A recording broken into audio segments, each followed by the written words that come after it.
Hi everyone, it's James here. Welcome to my Christmas Eve video. I threatened I might do one and here I am.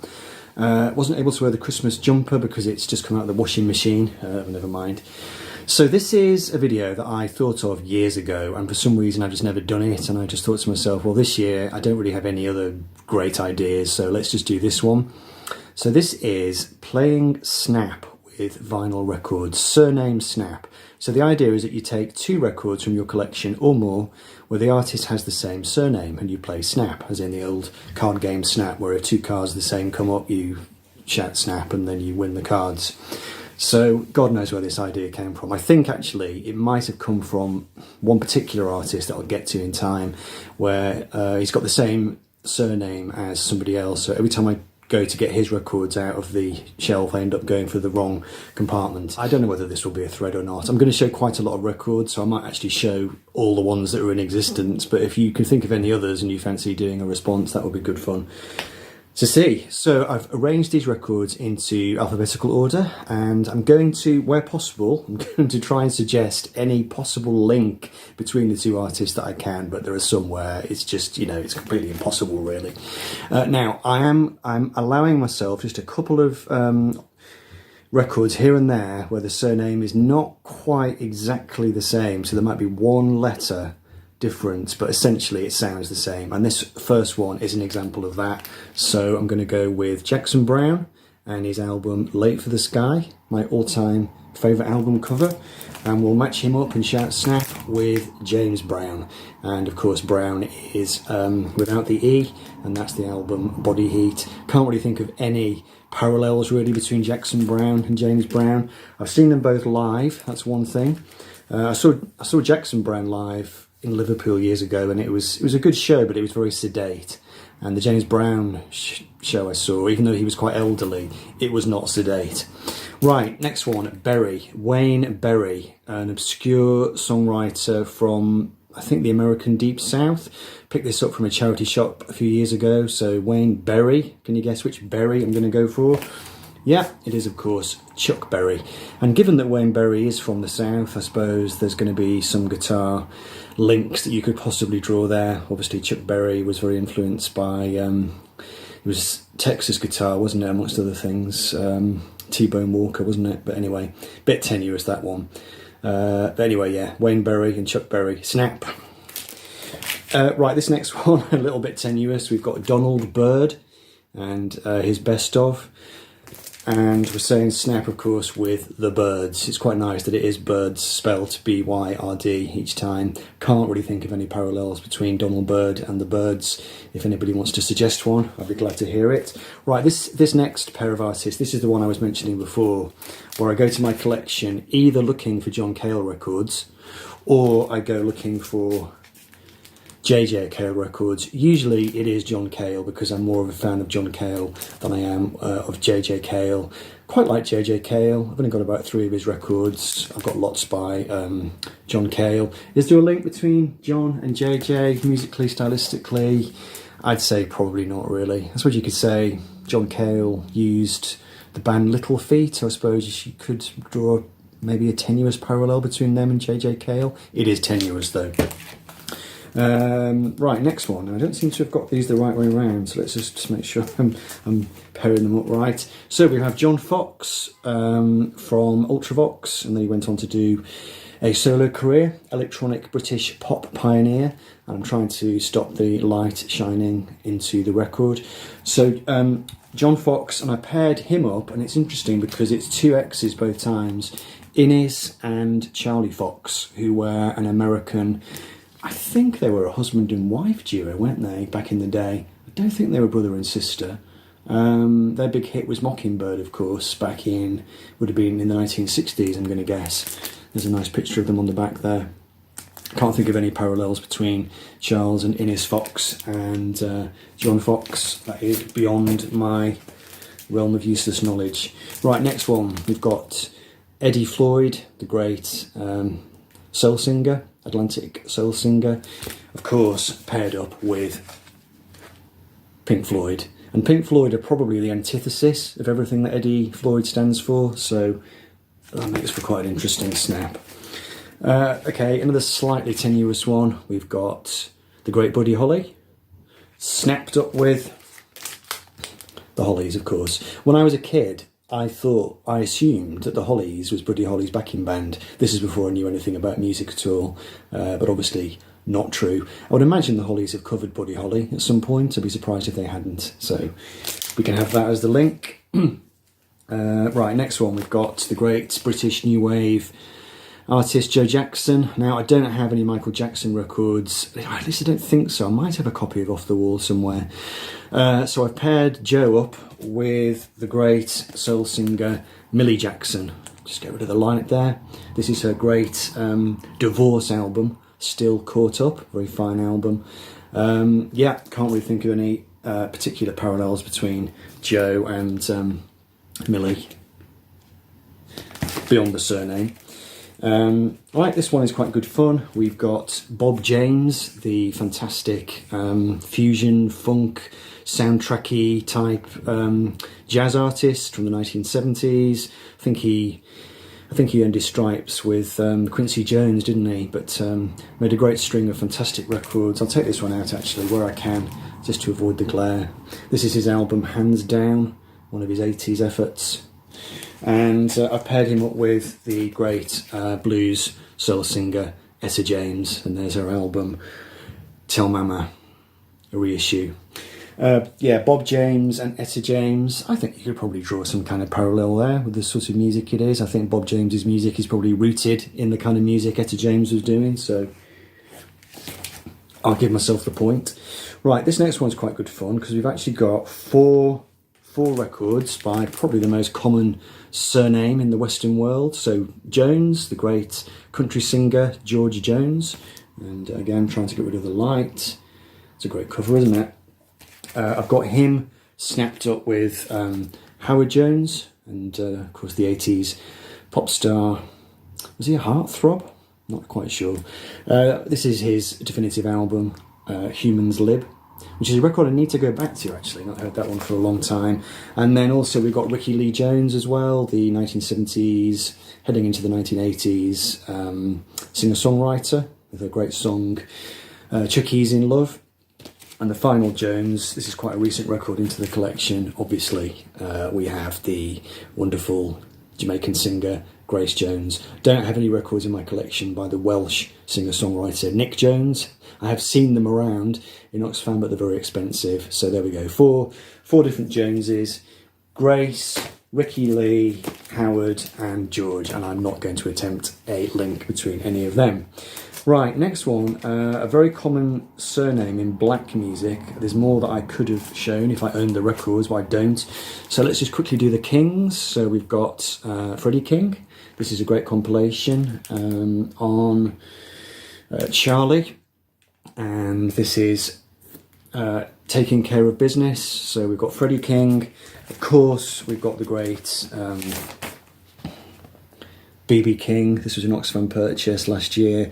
I Love You So Baby. Now the other blues king, of course, is Albert King. Don't have any records by him in the collection, but there's B.B.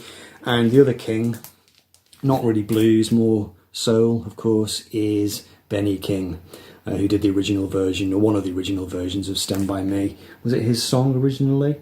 Might have been. Of course, he did Spanish Harlem as well.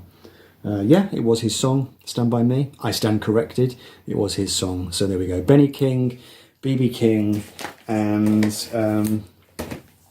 Freddie King. And I suppose you could. It's not that difficult, I suppose, to draw a bit of a parallel between all those three artists.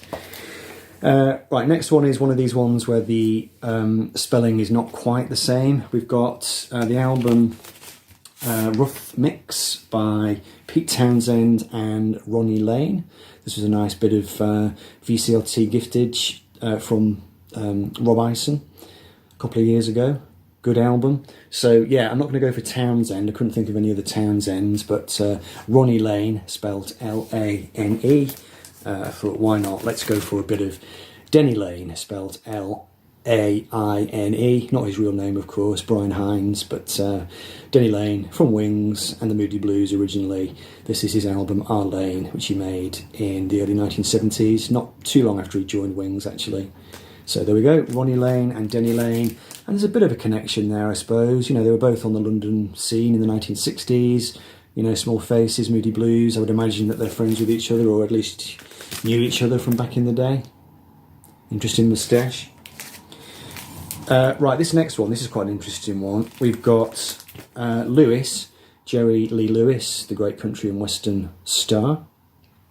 And then this record, which I bought from a charity shop many years ago, this is Gary Lewis, who was a drummer and a singer in the 1960s, bit of a kind of pop R&B singer. He's the son of the American comedian Jerry Lewis, so there's a bit of that's a bit of pop trivia for today. Links between them, I would say probably not. I can't think of anything. I can't remember this record too well, whether it's got any sort of country elements to it. It's a good record. I think I paid about 50p for it. No, I didn't. I paid £1.99 for it. The price is still on there. So there we go, Gary Lewis and Jerry Lee Lewis. This next one's quite funny. I got Rick Nelson and the Stone Canyon Band and the album Garden Party. This was a gift to me several years ago now by Headley. Another fat bearded man talking about records. Really good album, actually. But yeah, Rick Nelson, who of course played backing guitar on lots of hits back in the day. And we'll pal him up with Bill Nelson from Bebop Deluxe and Red Noise. There he is.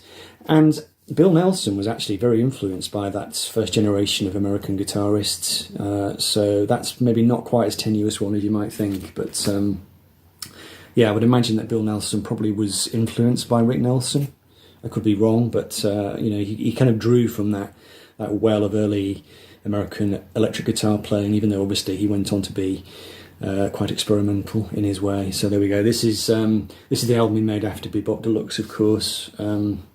Sound on Sound by the great Bill Nelson. Right, next one is a pairing where the spelling is not quite the same, so we'll go for the fantastic Randy Newman, getting his new biography for Christmas this year. Looking forward to that. Randy Newman, spelled N-E-W-M-A-N, and of course I'm going to pair him up with the great Gary Newman, spelled N-U-M-A-N. Is that his real name? Is that Gary Newman's real name? I suspect not for some reason. It's kind of looks like human, doesn't it? Newman, human. Was that deliberate? I don't know. Anyway, quite different artists really, aren't they? Randy Newman and Gary Newman. I think I would struggle to find any sort of parallel there. Next one, we're going to go with, I don't seem to have, mix the records up here somewhere. I'm missing a record there, so I'm just going to have to skip that one. We'll go with Parker. Graham Parker and The Rumour. His big breakout album, Squeezing Out Sparks, of course. Great British songwriter from the, I was going to say the New Wave era, but he was a little sort of earlier than that in a way, wasn't he? Almost coming out of pub rock. But yeah, great artist.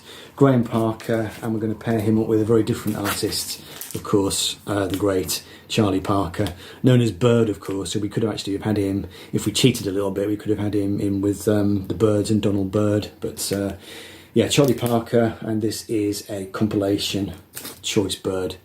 And yeah, can't draw any similarities there. Right, I found the one that I missed before. I just misfiled them. Tom Robinson, singer-songwriter from the late 1970s, and I think he's now a DJ on British radio now, or he was anyway, last time I checked. So yeah, Tom Robinson, his big hit of course was 2468 Motorway, which is on this record, and we'll team him and we'll snap him up with the great Smokey Robinson, who amazingly is still on the circuit now. He's been on tour, hasn't he, recently? I think he's about 86 or something like that. Tom Robinson, Smokey Robinson, what do you think? Not sure if I can do it, but a great pair of artists. All right, another slight cheat.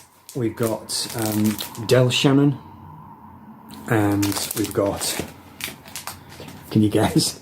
And we've got Jackie De Shannon. So yeah, that's a bit of a cheat, that one. That's slightly pushing the boat out too much, isn't it? But obviously, two great singer-songwriters from, you know, sort of the early days really of American pop music.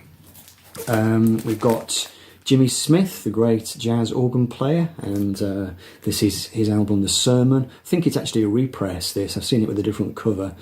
So yeah, Jimmy Smith, great Hammond organ playing. Not going to show the Smiths, but of course the other Smith you can always show for Smith is the great Patti Smith, and her definitive album, probably Horses. A rather battered copy of this, which I found going cheap a couple of years ago. Really pleased to find it, but great album, really great album from 1976, produced by John Cale, of course, who we've already seen. We've got Patti Smith teamed up with Jimmy Smith. No, I'm not going to attempt it. And we've got 2 more pairings to go. This one makes me smile, actually, because actually there is a slight link you could make with this. We've got Muddy Waters, the great American blues singer, with his album Hard Again. Really great album, this, actually. Muddy Waters, not his real name, of course. It was Morgansfield, wasn't it, his real surname? But Waters we'll have. And, of course, who else am I going to have for Waters but Roger Waters and his not really very good 1980s album Radio Chaos. Now, Roger Waters was very, very inspired by early blues music. He was a big fan of early blues. I would imagine he's quite a big fan of Muddy Waters. So I think that is a valid comparison. Muddy Waters and Roger Waters. Obviously, the kind of music you're going to find on those 2 records couldn't be more dissimilar. And a bit of a shame, we're going to finish with 2 slight cheats, really. These 2 don't quite have the same name, but I'll do this one first. But it's near enough. It's just 1 letter out, but never mind. So we'll have Roy Wood, and this is his first solo album, Boulders, from probably 1971, 72, something like that. From The Move originally, of course, later in Wizard and ELO. And we'll pair him up with, and I don't have any Ron Wood solo albums, unfortunately, not on CD or on record, so I can't pair Woody up with him, but I will pair him up with the great American jazz saxophonist Phil Woods. This is his album Rites of Swing, and he's got a few claims to fame. The one that immediately springs to mind is I'm pretty sure he plays on Doctor Wu by Steely Dan. Fairly certain of that. If I'm wrong, you can correct me, but I'm fairly certain he's on Doctor Wu on Casey Lied. So there we go. Phil Woods and Roy Wood, minus the S. So I had to end on a bit of a cheat. Anyway, I hope you enjoyed that. A bit of absolute mindless record trivia over Christmas Eve. Thanks for watching. I hope you enjoyed that. Have a great Christmas, and I'll say Happy New Year, but I might be back before New Year because I've got at least 1 more video up my sleeve, which might have to be done before then. Anyway, yeah, take care. Bye for now.